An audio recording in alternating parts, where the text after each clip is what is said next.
Good evening. My name is Joe Sam Robinson. It's my pleasure to have with us tonight one of this nation's most eminent neurosurgeons, Dr. Arthur Grigorian, who has spent some time with us here in Macon. And Dr. Grigorian is a gentleman of many parts. He's done all sorts of noble things, and he's discussed his trip to the Ukraine recently and the good work he did there. And now Dr. Grigorian has visited Ethiopia, where a vicious civil war rages. And Arthur, may I ask to start with, why did you pick Ethiopia for your efforts? How did that happen? Yeah, that's really, I would say, a loaded question. Interesting question. Yes. You know, I was fascinated with history of Ethiopia for quite a long time. Yes. Ethiopia is one of the oldest Christian countries, as you're well aware. And I guess we don't know much about the connections with the whole Christianity and particularly the country of my origin. I was born in Armenia, as you know.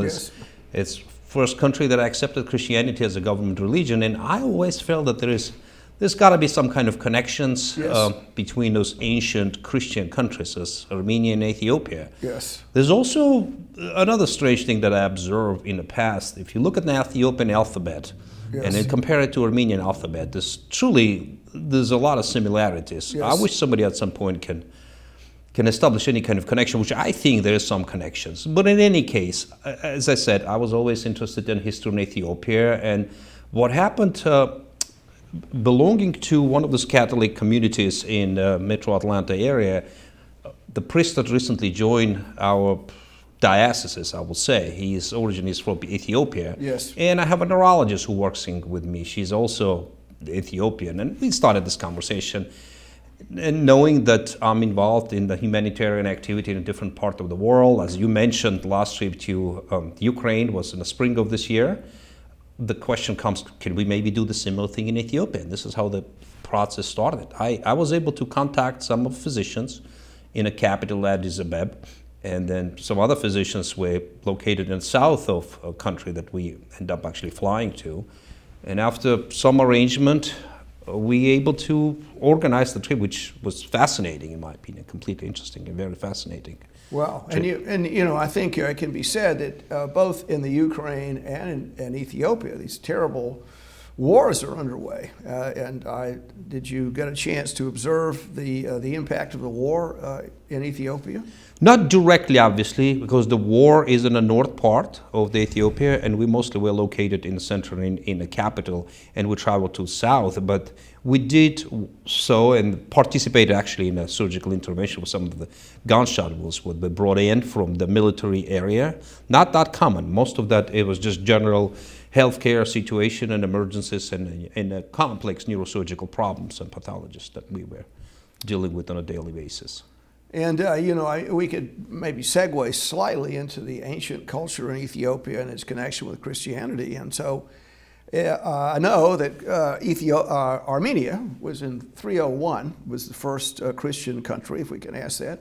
I know that Ethiopia is similarly a Christian country, one of the oldest. When did that happen? It is one of the oldest Christian countries. You've been in Jerusalem. Yes. If you go to in the center of Jerusalem, in the main Christian cathedral, there's a part of that divided between the Armenian Orthodox and Ethiopians and Greek Orthodox churches. Yes. This brings you as far back as the time of Jesus Christ and how the Christianity was actually brought to that part of the world. It is, in my opinion, completely fascinating. Another interesting thing about Ethiopia is it's the only one country that was never colonized on an African continent. Well, the Italians made an effort. Well, they tried.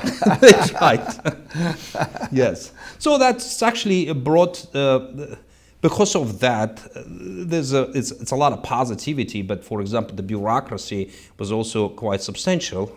As far as even bringing us some equipment, medical equipment was donated by different healthcare organizations in this country. And you know, when I travel to this part of the world in general, I try to bring as much stuff I can, and often the physician request, can you get us this, can you get us that? And then the process usually takes 3 to 6 months to apply for grants, to apply for some equipment, to ask for donation from different healthcare organizations and companies.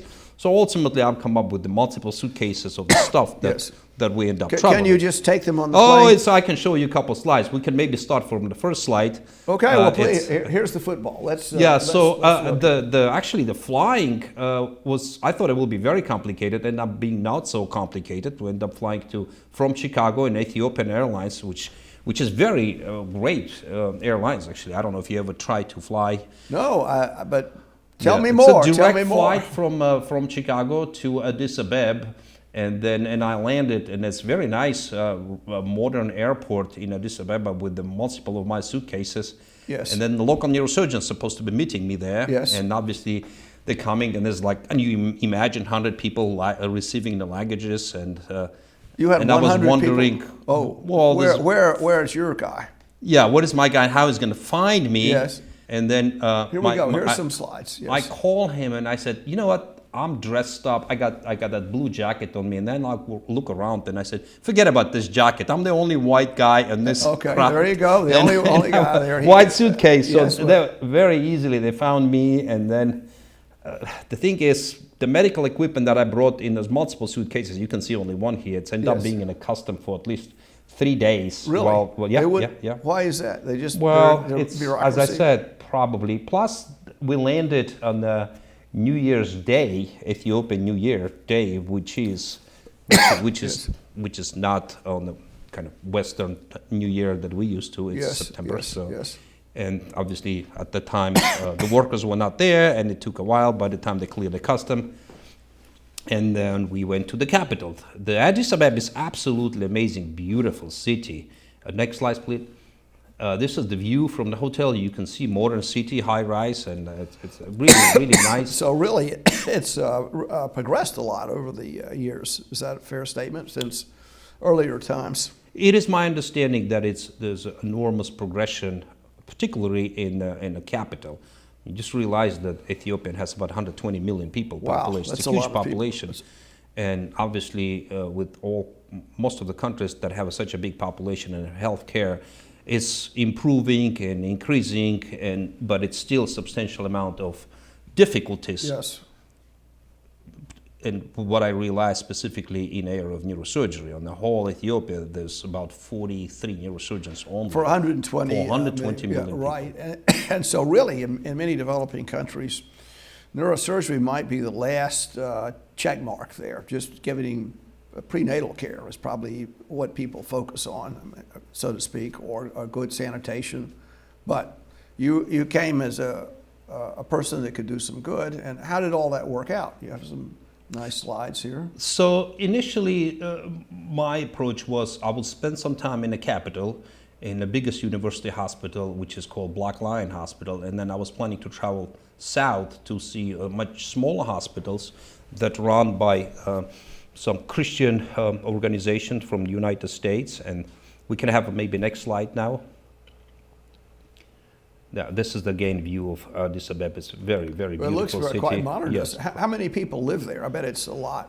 How many? Right. The interesting thing about Ethiopia, even if you travel in rural area and you pass through relatively small towns, you Yes. ask how many people live there, the answer that I was received, 3 million. They always That's say 3 million. 3 million. Okay. So can I have a next slide, please? So after spending 2 days in Addis Ababa and kind of having more or less comfortable with the big hospital, we flew down south. It's about 45 minutes flight to part of the country that the city named Soto. The flight does not go there.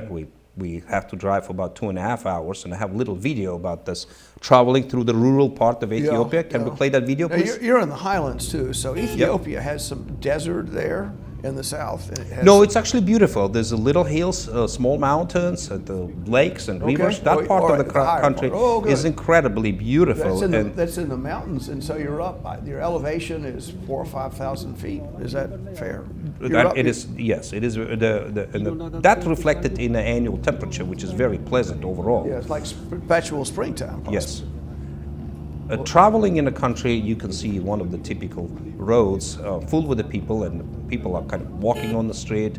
And this is the road that brought us to that town named Soto. But this road also goes to Kenya. If you drive for another few hours, you'll end up in Kenya here. What's happening here? Lots of people, and I was confuse what's actually happening here. What we see motorcycles, those are local taxis. Oh, really? Those Yeah, are taxis? local taxis. So you can hire the motorcycle driver, and obviously this two more hop people on, can right? sit on this Yes. motorcycle, and they can usually Those are all drive you locally. taxis? Yep, this is Wow. all. It's actually a taxi stand, I will say. Really? Yeah. Is that right? Wow.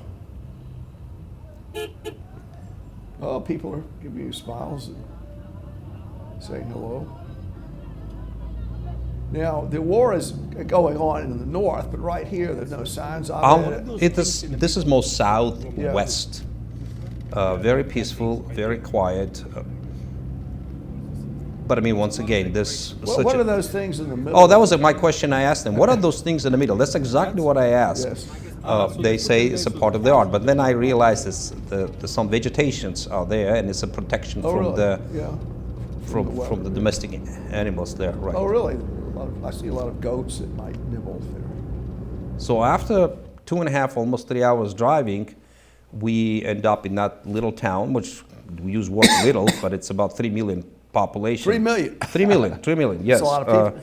With a quite small hospital that is run by charity organization, U.S. charity organization. Interesting thing is there's 3 surgeons, U.S. surgeons, that finished the training and actually work in different parts of the country that decided to move to that part of Ethiopia and live there with their family. They were Ethiopian people. They are Americans, right? Straight Americans. We have a next slide, please. One of them, this is actually. Were they missionaries? This is place where I stay. Oh yeah, this is the place where I looks stay, comfortable. and I feel like very comfortable. No much mosquitoes that time. No, was no malaria. No. No malaria at that time of the year. Did you get a lot of vaccinations before you went? Actually, I didn't. I did not do Did anything. not. Okay. Did not. Can we have the next slide, please? And this is the family of Tim Love. Tim is actually general surgeon who finished Emory and did a full training in Georgia in Emory healthcare system. Oh yeah. And him and his wife went to Ethiopia, fall in love in the country, I will say. Yes. And stay permanently there for the last 3 to 4 years. They live there with their family. They live on the campus of the hospital in a small house. Yeah, it looks like a nice group. And these are missionaries? Yes, they're missionaries, but they work. He is a general surgeon who actually perform neurosurgical interventions. I bet, yes. Yes.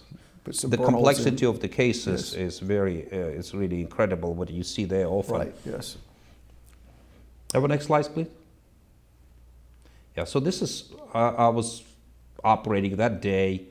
Next day, as a matter of fact, actually, we ended up doing 3 surgeries, all obviously neurosurgical procedures, really complex, removing skull-based tumor without microscope and the micro instruments. You know, my experience has been many times when you do this, it's adjusting to the situation is difficult.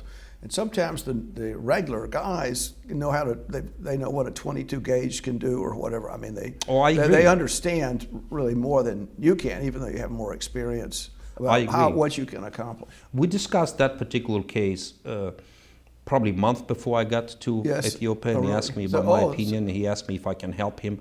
So my question was, do you have a microscope? He says, no, I don't have a microscope. Do you have a micro instrument? I don't have a micro instrument. So it was almost like desperate situation. Yeah. The person was a big, benign tumor in the brain, but a big meningioma? Big meningioma, skull base. Yeah. And pretty tough. He tried to do this procedure a couple months prior to that, but was unable to finish because of the blood loss. And then he asked me to help him. We actually successfly were able to resect the whole tumor with the loops and the lights. You had some loops and I brought some micro instruments with me. Bipolars, or you have bipolar there? Or? I brought bipolars. Oh, you brought some micro instruments. They have actually bipolars, and the way they run that particular small hospital in that part of Ethiopia, with the help of U.S. kind of government and not necessarily government, USAID, I think is heavily participating there. They were able to build this almost on a Western standard. It's a small, tiny little hospital, but it's built more or less something that we used to. Well, what about access to blood? I mean, imagine this was a bloody problem. Do you have access to blood? There is blood available. We did not use it for that particular case, but there is blood available, so we could order that. Can we have the next slide? That is outside the main hospital. It's an emergency room, Pretty Yes. much you can call this emergency room. That's what the people in ambulances, local ambulances, bring the patients there, and they often stay with the relatives. There's a CT scanner that works 24 hours. There's an Yes. X-rays machine. There's a good orthopedic team. So overall, they were able to build this absolutely incredible and wonderful system that providing care to local population. I was very impressed. Okay. Do you know who did this? Which organization? I mean, was it? My understanding, it started by individual time donation by some of the Western surgeons. Yes. 30 or 40 years ago, and then Really? gradually builds into this faith-based Yes. healthcare hospital and organization that completely depend financially on the support from mostly United States. Well, the people really can't easily pay for their care there. Is that a fair statement? I don't know what things. Probably it's difficult. Right. They would have to depend on the largesse Of course. yes, the West. Okay. Have a next slide, please. Yeah, this is that day. As I said, I performed 3 procedures. Fascinating, absolutely working in this environment, but we were able to accomplish what we could, and I think the results overall were very good. I learned a lot myself, and I understood a lot what's needed, Yes. and how can we help them, particularly in that small hospital, and even in a capital, in a big university hospital. That while the physicians and quality of the doctors is actually really good, Yes. the problem is in equipment and access to the instruments and everything that we are often take for granted in Yes. this country. And do you see many tropical diseases? I mean, you're with the malaria. We talked about that, but are any maybe from your experience there? Did you see any difference in just the general healthcare arrangements for tropical diseases? I mean, maybe do people have trouble with that, or hard to say? It's difficult for me to comment on that from Yes. just the nature of my Right, specialty. right, I was right, mostly yes, concentrated yes. on providing help on the things that we can. Right, And I yes. can tell you one thing, there's a plenty of pathology, huge number of pathology that comes to the hand of the local surgeons and neurosurgeons. Right, they really that have experience. They really Yes. have done a big number of cases. Yes. I participated in a couple conferences after I came back to University Hospital in Addis Ababa. That the complexity of the cases that I observed, they discussing weekly on their own Yes. conferences, it's incredible. Really, really Yes. incredible. Yes, yes. And we here, I think things don't get out of hand often. I mean, something is going on pretty early in the process. There's intervention, but I would imagine that often there's a delay in getting these big meningiomas dealt with or other problems. They sort of continue to manifest themselves, and finally, when it's time to deal with them, they're really extraordinarily difficult. Yes, that's Yes. exactly. And often people don't look for the care or diagnostic workup till it's really late. Yes. Not everybody, obviously. I just show you in the slides pictures of how the capital look. There's a definitely big separation between the people who are able to afford private health care, Yes. which is limited, which is very limited. And I visited one of the small private hospitals that has pretty much all equipment, and even U.S. physicians traveling there and performing surgeries, including endovascular procedures for stroke or anything, Yes, coiling, yes, really. compared So, to the huge university hospital. Can we have next slide? Yeah, so this is one of my final pictures down in the south of the country with the local physicians. The person in the middle is a neurosurgeon. There's only one neurosurgeon for that area, which is, if the town is 3 million, to I will suspect the entire surrounding area probably close to 7 to 10 million people. Now, where are these doctors trained? Do they go to the West, or they have a program in the capital city? How do they? Yeah, so the university hospital has relatively new neurosurgical residency program. It's Yes. based on the Western standards. It's actually a really good program with the weekly conferences, including neuropathology, neuroradiology, and he was one of the first graduate of that neurosurgical residency, Yes, which take, yes. I believe, either 5 or 6 years. Yes. In addition, they're able to travel locally or internationally to attend seminars and conferences everywhere in the world. So the training of physician by itself, I don't think that's an issue. The Yes. bigger problem is the equipment and Yes. instruments, and the other thing that makes us successful surgeons, How- not so much skills. Yeah, how is trauma handled? You know, we have that issue in Georgia, getting trauma. They helicopter people around, or how would you get to a center? I guess do the families bring them, or just Yeah, can we have next slide, please? This is the ambulance services for this particular hospital, as you Yes. can see. So theoretically, somebody can call an ambulance service, and they will be picked up by one of those 2 ambulances only.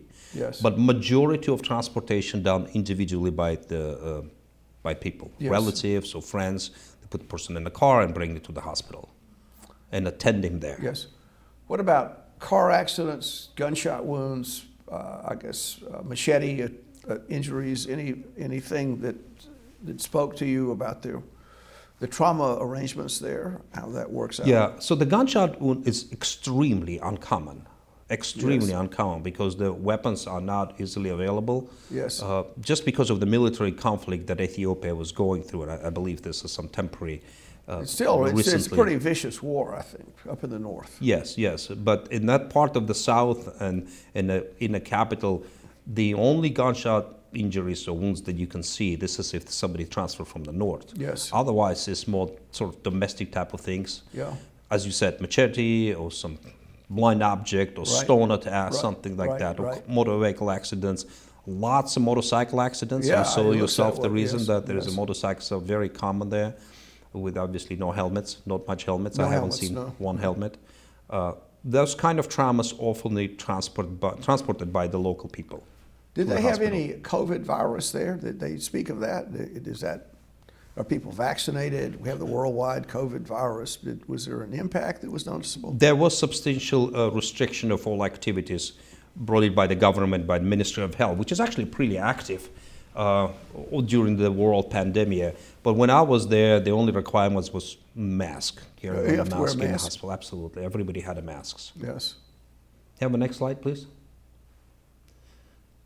This is when we came back to Addis Ababa. This is the entrance to the main big hospital, which I never really got true number how big is the hospital. By their calculation, overall, it's more than 1,200 beds. Yes. Gigantic size of a hospital. big University hospital called Black Lion Hospital. Can we have next slide?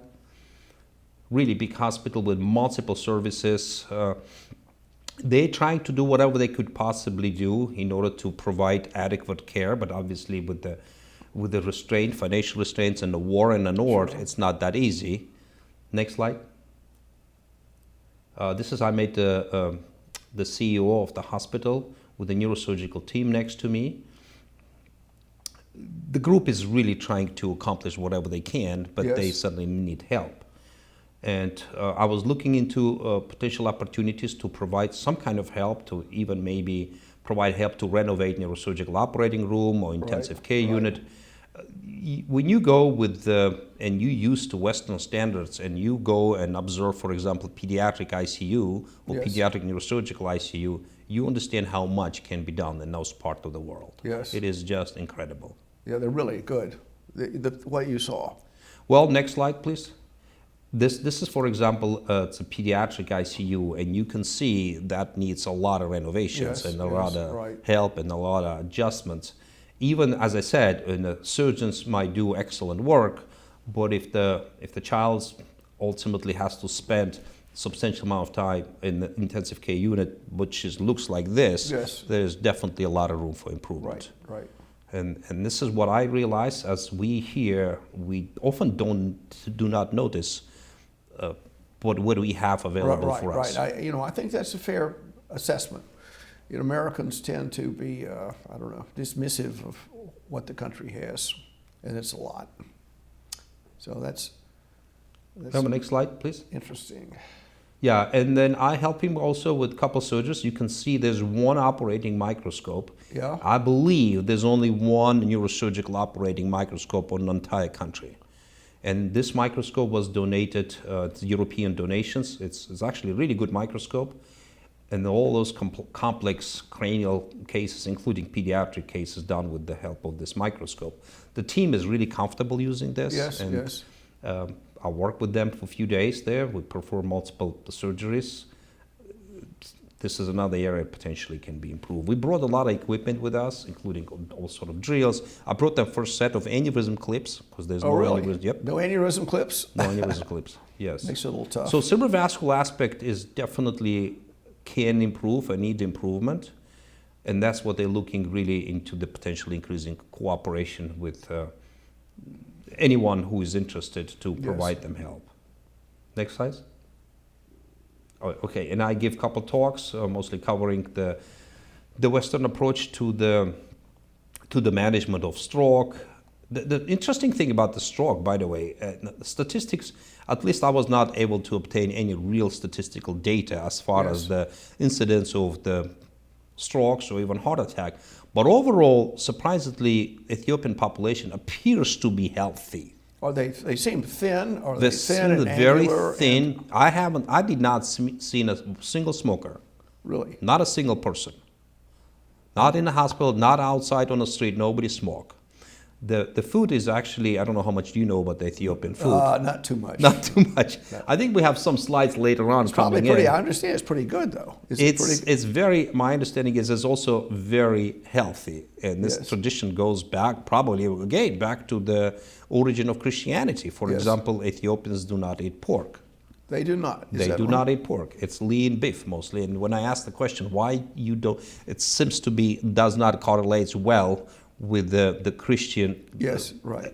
The answer was it goes back to the Old Testament. Now I don't know is that true or it's not true, but this is the answer that is. It's a very complicated religious story there. I think I understand there are a lot of Ethiopian Jewish people. So there's at least there's somewhere in Israel now, and I mean and that particular religion in Ethiopia allegedly goes back to the time of the Bible. The Jewish people were there, I've heard, and that Christianity is way back too. And it's an interesting, it's hard to get into a theological discussion, but I wonder when Christians stop eating pork, since there's a certain prescriptions against it in the Old Testament, I believe.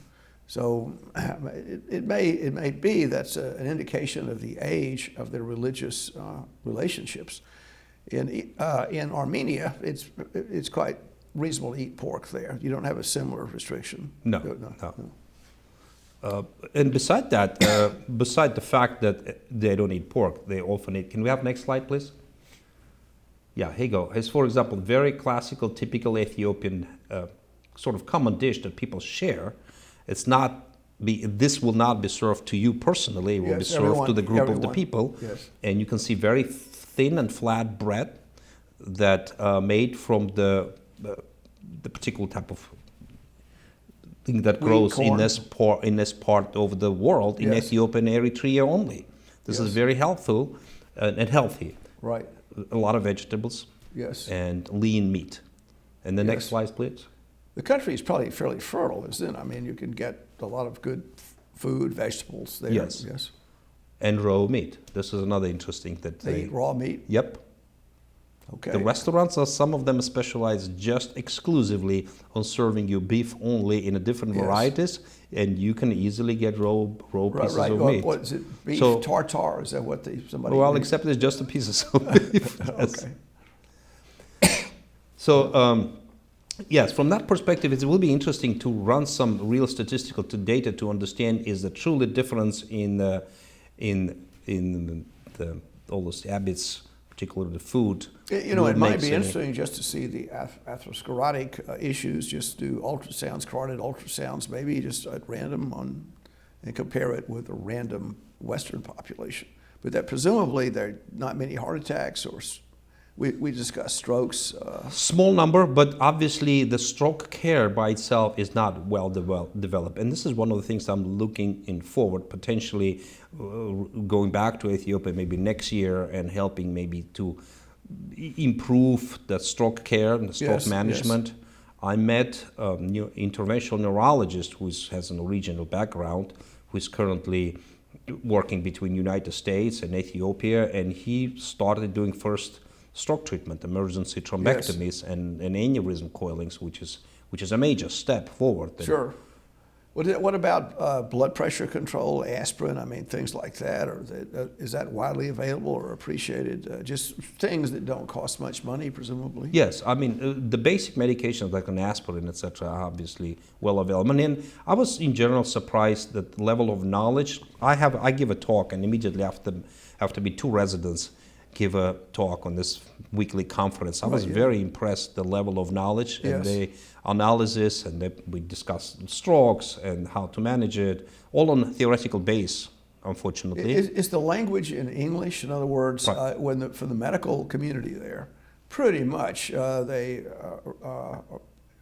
have exposure to English medical literature or in spoken English, and they can speak to you. So Ethiopia has, my understanding, is 18 different languages, but the primary language in the healthcare system is in English. Really? At university, all the conferences, morning rounds are done on English. Yes. Which is kind of easy now for us to go and attend and right. Of course, that makes it a lot easier, doesn't it?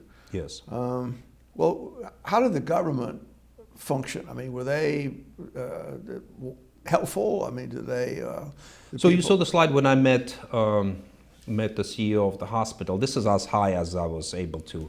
Pretty much, potentially in the future, I will likely to be engaged more and more with. I'm not necessarily with government level, but at least at the level of healthcare, Minister of Health, etc.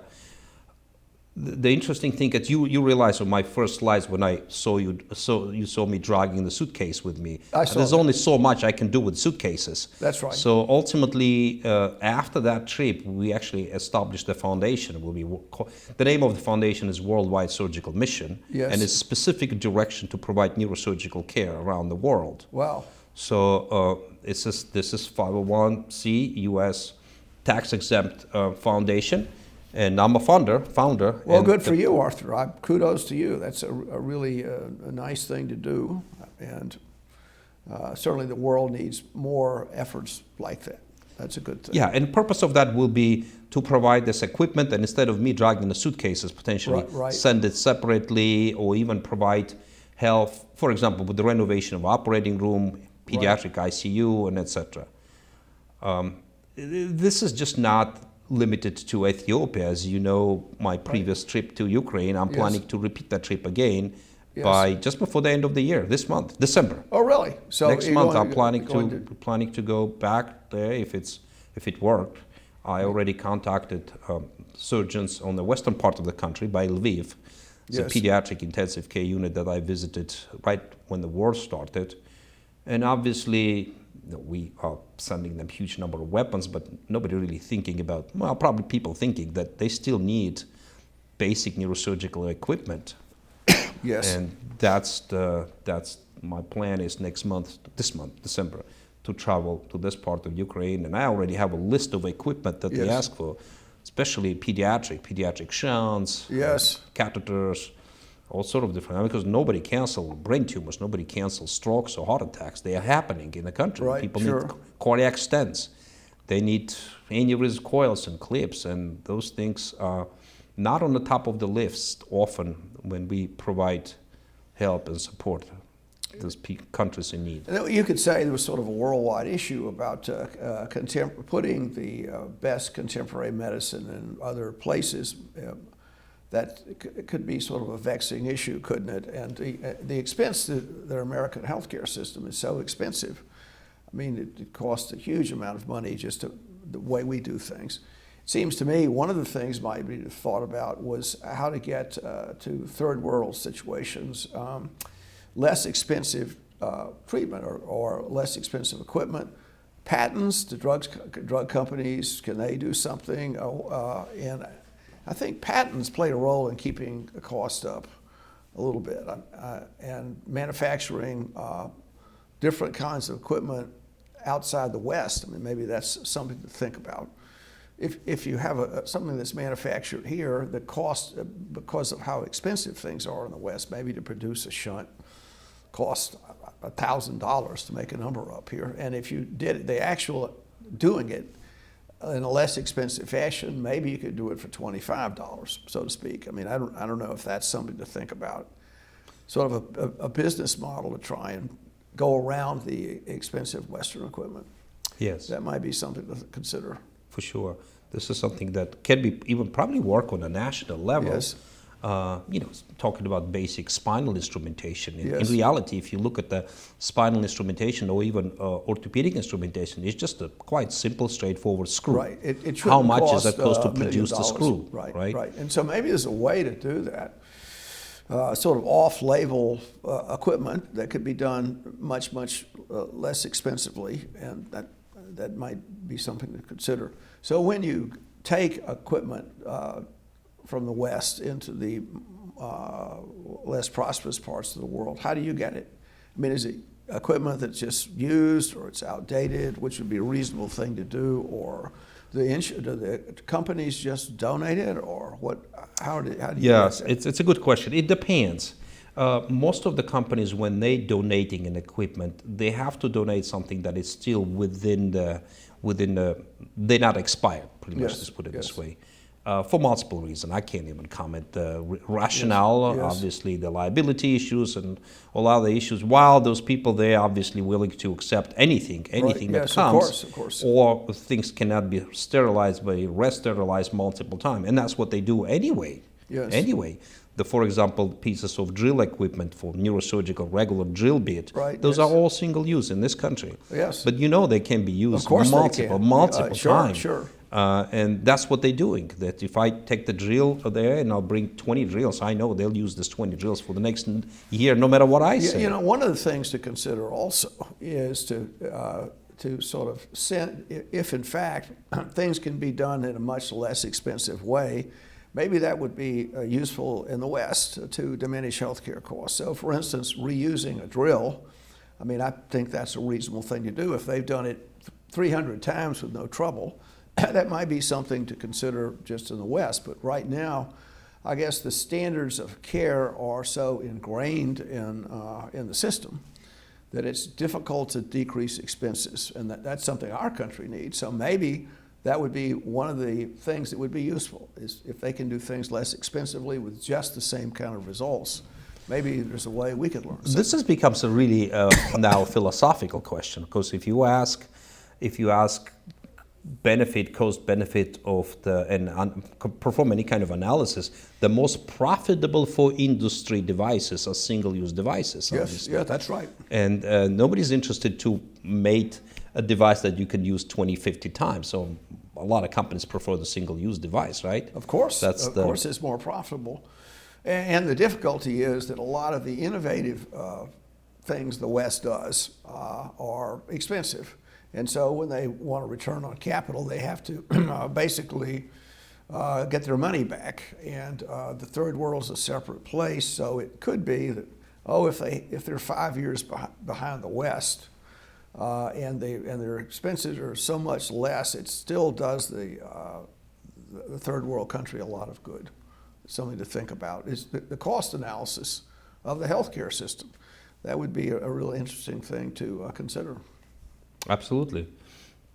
So that's my next plan, as we discussed, and hopefully the foundation will be functioning fully, and people will have much easier way of donating equipment or finances. For example, I was really talking about this Ukraine or even Ethiopia. I would like to, if it's possible, to fixed pediatric intensive care unit that has maybe 5 beds or 10 beds. Yeah. I mean, it might cost whatever, $25,000 just to paint the walls, make it air conditioning and this. Right. That will improve survival rate in this neonatal or pediatric population that needs to go to intensive care unit after complex surgeries that was performed by very talented doctors, significantly. Yes. So it's just, this is the direction that I think at least I'm planning to go with my team, as far as the foundation and an increase of this sort of delivery of neurosurgical care around the world. Well, Arthur, let me congratulate you on your efforts, and we'd like to hear from you again, continuing your good efforts. I have to detect the impact of your very nice wife on your high moral standards. So I'm sure she's played a role in that. It's very, very nice.